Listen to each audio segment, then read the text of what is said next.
Hi guys, thanks you're here. Yeah, I'm Paweł Weder, as our colleague said. I'm the CPO at Ganymede. It's Krakow-based. It's not working. It's working. Okay, it's a Krakow-based company with over 10 years of experience being in the business, with over 60 people employed right now, and we are working mostly on. It's not working.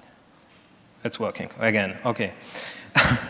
We are working mostly on social casino games, but as well on different casual multiplayer games. Okay, as you know, this whole business is hit-driven, and really, if you start a product, you need at least an idea of what to do. You need a clear vision what you want to achieve.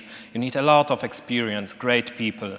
You need a great office, well, with this awesome coffee machine in it, and funds.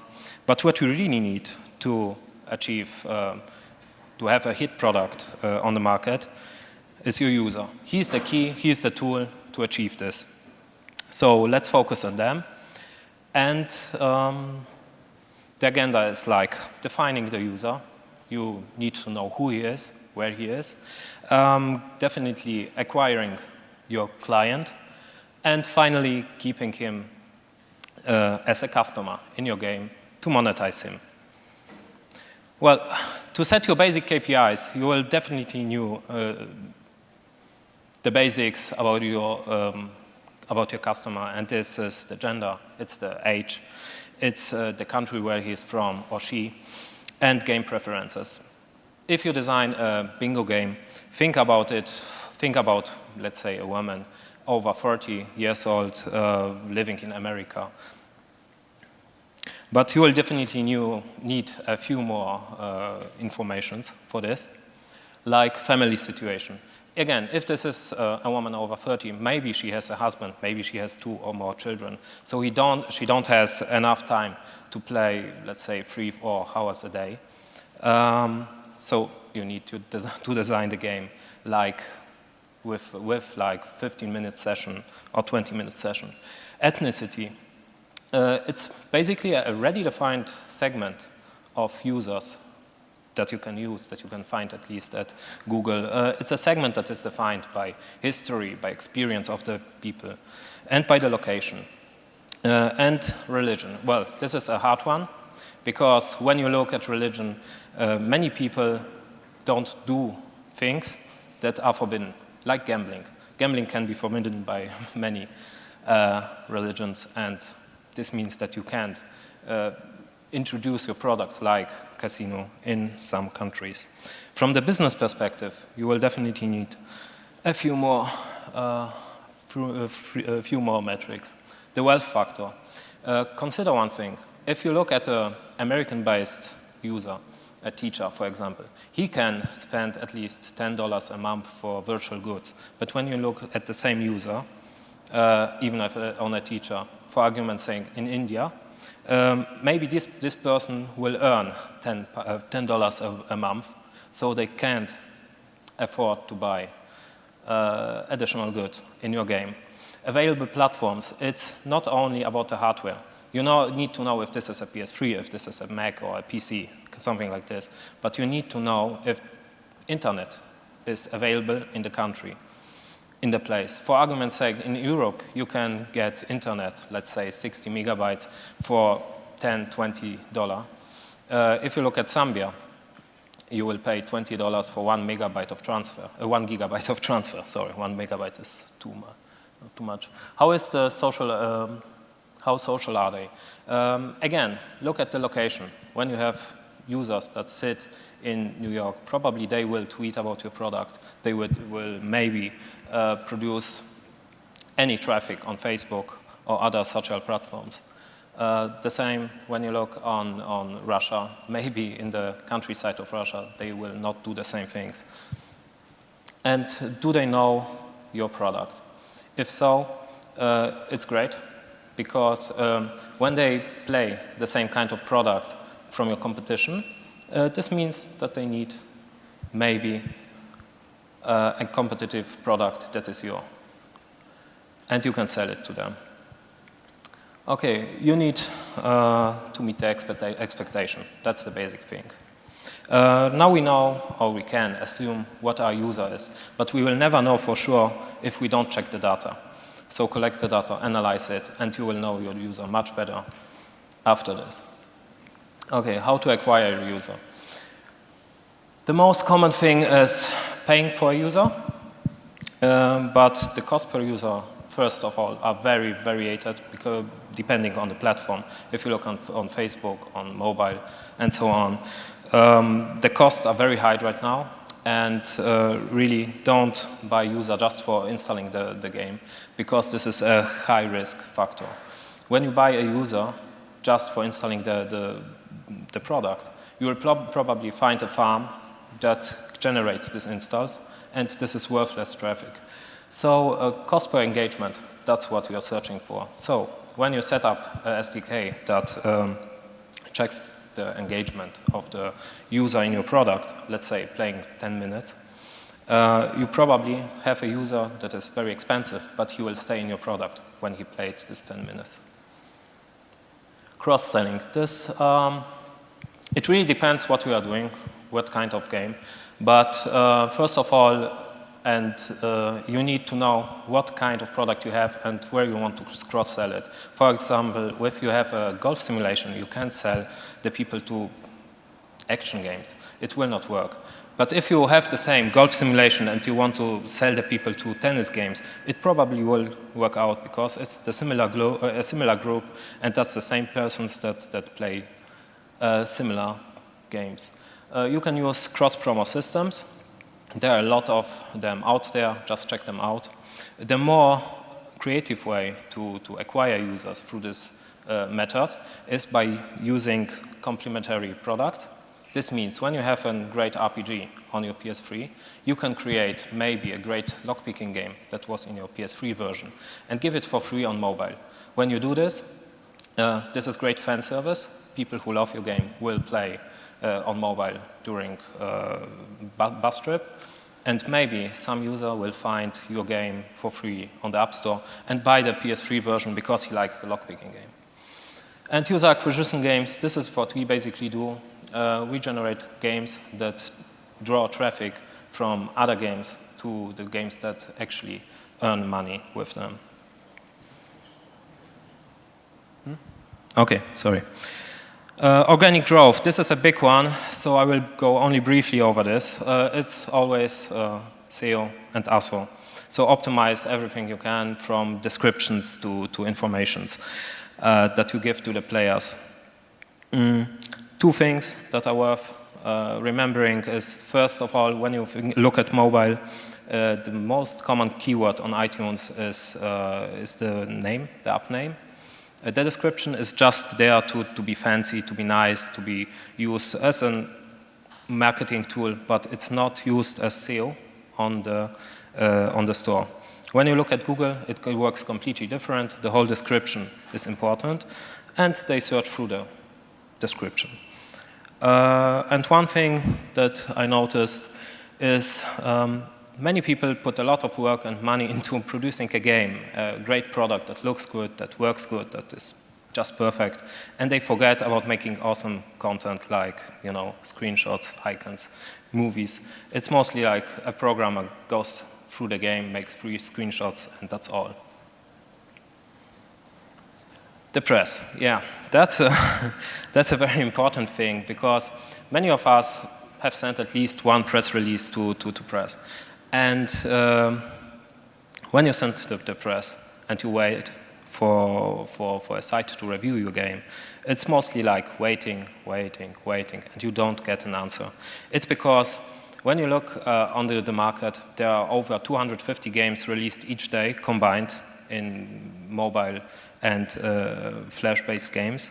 They don't have the time. They have maybe 10, 20 employees, so they will maybe review 5 to 20 games a week. If you don't get an answer, well, maybe you've done something wrong, or they just don't notice the game. So try something different. External review sites work as SEO as well. This means if someone searches for his great golf game, he will type into Google, awesome golf game mobile, and he will probably find a website that reviewed this game. Find as much coverage as possible, and the thing that we notice as well is that the biggest sites are mostly free. You don't pay for them, but there are a lot of people who screams for money for some reviews. Don't do it. Okay, virality. Yes, it still works when you design the game with virality in mind. If you put it on top of the game, it mostly will not work because it will look much stiffer and not worth sharing. The thing that works is, well, stuff that is worth sharing. So let the player share everything he achieves, like scores, new levels, new unlocks, achievements, and so on. The player loves to share when they see any value in it. It's the nature of the player to actually share their emotions, what they achieved with the game. And the return of investment in designing great viral features is much higher than buying actually a user. Fails can be also shared. It's not most common knowledge that actually things that don't work in a game can work for you as a viral feature. This means if you have a game where a person can't beat a level, he maybe will share it and say, oh, I can't beat this level, it's so hard. And then someone will check it out, will beat this level, and this will go on and on and on. You have a great example in like Flappy Birds in the last time. People couldn't make even the first jump over the tube, but it went viral as hell. Yeah, and don't use your viral feature as spam. Nobody likes to share stuff that they don't want to share, so don't force them, give them the option. But okay, how to keep your user? You have to find your user, you have acquired him, he's in your game. So we will probably want to keep him, because when a user stays longer, he will eventually pay. The first thing is make a fun game. That's very fundamental. Even if you make a not that great game, every viral feature, every marketing, it will never work out. So make a fun game and then retention. Retention is everything. Make as many retention games as you can. Gamers like or should be obligated to stay in your game. The core loop. When the core loop is fun and you like to play it, that's fine, but you need to expand it. The thing is, when the menu isn't fun, what means buttons need to be responsive, they need to be shiny, and so on, people will like it. And depending on the game, unlocks, achievements, and so on should be included as fast as possible. And engage the player through the whole product and not only through the only one gameplay. Let's imagine you have a game that feels like it gives you enough value in gameplay. So it's a game where you're actually not playing. You should give the player much more stuff to do outside the game, like chats. Chat is a very powerful tool for people to keep the people in the game. Because when you look at, let's say, Facebook, they stay there for chatting. When you look at all the other games that don't have chat, people will come into the game and will appoint with the people outside your product. Keep them in the product. Give them social features like an option to like the players, to like the actions of the players that are outside, that are inside the games. Give them the option to congratulate, vote mechanics, mini games, and so on. People love it, and really analyze the data, check if your retention games aren't destroying your game. This can happen, and you don't want to do this. Create lifestyle and not only a game. People love to play, that's true. People would like to have a game they are thinking out even when not playing. To achieve this, you can do a lot of things. You can obligate them, you can send them newsletters, and so on. One thing we are working right now is an event calendar. It's most common in RPG games, in MMOs, that you plan ahead. So you know what will happen in 1 week or 2 weeks. People know how a calendar works. They can attach it to their phones, to their phone calendars, so that you get free notifications just out of the box. Notify the player, and well, he will definitely come back because he feels obligated that he should be there. It's like with a doctor appointment where you know that you need to be there, but you don't know the exact time. This is why we use calendars. Player economy is a huge deal right now. Creating content through players for you just works. When they love your game, when they are super fans, they like to stay in the game, give them the options to create anything. If this is not a level, because you don't have a game that has levels, give them the option to create skins. If not skins, let them create clubs or tournaments or something like that, but reward them properly. If they create a level and put it into a store you have in the game and they don't get feedback how the people like the game or the level, it will not work out. Stuff that works very great lately is YouTube sharing. This means you integrate an SDK that records your last, let's say, 10, 20 seconds, and you can share it every time when you beat the level, when you miss something. You need to figure out what to do and when to share. This is very important for every developer, creating stuff, adding stuff, updating the application. When you are done with a game, it don't mean that you can put it aside. It just means that you have published it, but right now you need to give the players enough free content or paid content. Look at all the DLCs. People just buy it. They have their game, they love their game, and they buy it because they want to extend the playtime. You can create a lot of stuff, but keep in mind that the player needs to know about it. So give it to your marketing team, and they will use it in newsletters. Because when you send out a newsletter that says, come back to the game, it means nothing, and it's spam.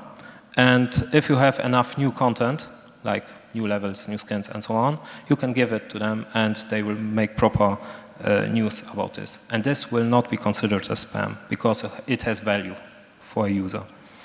And multi-platform is the best retention tool so far. People play at work, at home, in the bus, and why not give them the option to play everywhere on different devices? If they are at work, they will probably play on Facebook and hide it when the bus game's over. Then when they drive with the bus, they will probably play on their phones because they have their phone with them, and at home, a tablet is perfect to play on the sofa. Candy Crush is a great example of how to make multi-platform done right, and use the marketing options from every platform that are built in, like notifications in mobile, or spam, or sending out push posts on Facebook. Sorry. Okay, you have done your meta games, you have your users. Now, HB test on them. You don't really know what they want until you have measured this. I can give you an example. We had a game where we have redesigned the whole lobby, and people on our servers loved the old one, but the new one was completely unacceptable for them. So it worked on Facebook, the new lobby. The old lobby worked on our servers, so we keep both. Because we have different user groups, we have different users. We have HB tested it, we have collected the data, analyzed it, redesigned it, and finally, published it. And this process will be repeated as long as the game lives. Optimizing the DAU and MAU as the same as lifetime value justifies as well higher marketing spends, or at least marketing spends. So the key objectives are knowing who you are developing for, knowing your market, knowing your KPIs, finding the users. If you can't find them on your own, let someone find them, and creating tools to engaging them. Because, well, the user drives your business. And yeah, that's all. Thank you. And we are hiring. Thank you. Okay, guys.